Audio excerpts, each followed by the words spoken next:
Yang bayangkan, kamu sedang berjalan di luar, malam tenang, angin hampir tidak bergerak. Lalu tiba-tiba, langit berubah warna. Bukan merah biasa, tapi merah menyala. Seperti seluruh atmosfer terbakar dari dalam. Begitu cerahnya sampai burung-burung terbang tidak karuan, dan seluruh kota berhenti bergerak. Inilah kisah nyata fenomena langit yang pernah membuat dunia berpikir kiamat dimulai hari ini. Pada tanggal 13 Maret 1989, jutaan orang dari Kanada sampai Amerika Utara tiba-tiba melihat langit berubah menjadi merah darah.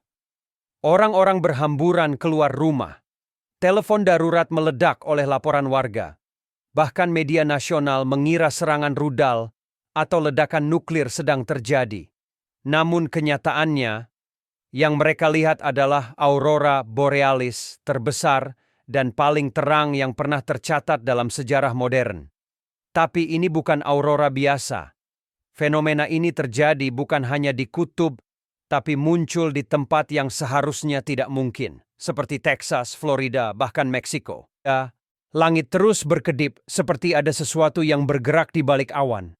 Dan semakin lama, warnanya berubah dari merah menjadi hijau, lalu ungu berputar seperti pusaran api.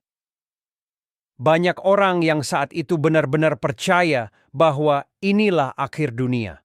Yang lebih mengerikan, ini bukan sekadar tontonan.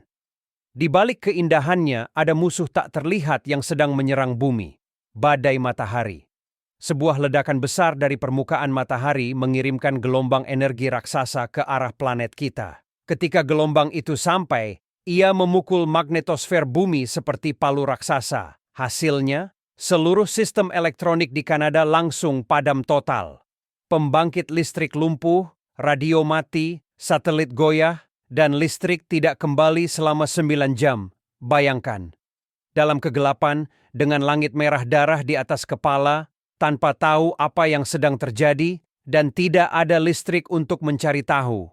Saking hebatnya badai itu, NASA mengatakan jika fenomena seperti ini terjadi hari ini, dengan ketergantungan kita pada satelit, kerusakannya bisa mencapai triliunan dolar, dan jaringan global bisa mati berminggu-minggu. Namun drama terbesar bukan hanya terjadi di abad modern. Pada tahun 1859, sebuah badai matahari jauh lebih kuat menghantam bumi. Orang menyebutnya peristiwa Carrington. Saat itu, langit malam berubah menjadi putih menyala. Begitu terang sampai orang bisa membaca koran di luar tanpa lampu. Operator telegram tersetrum listrik, percikan api keluar dari peralatan, dan jaringan telekomunikasi global runtuh. Padahal belum ada listrik seperti saat ini. Catatan sejarah menyebutkan, orang-orang bangun tengah malam karena mengira matahari sudah terbit. Fenomena itu begitu megah, begitu menakutkan, dan begitu misterius, hingga dianggap sebagai pertanda. Dan hari ini, para ilmuwan tahu peristiwa itu pasti terjadi lagi. Pertanyaannya hanya kapan? Sampai saat itu tiba, kita hanya bisa berharap ketika langit kembali berubah warna, itu hanya aurora cantik, bukan awal dari kekacauan global.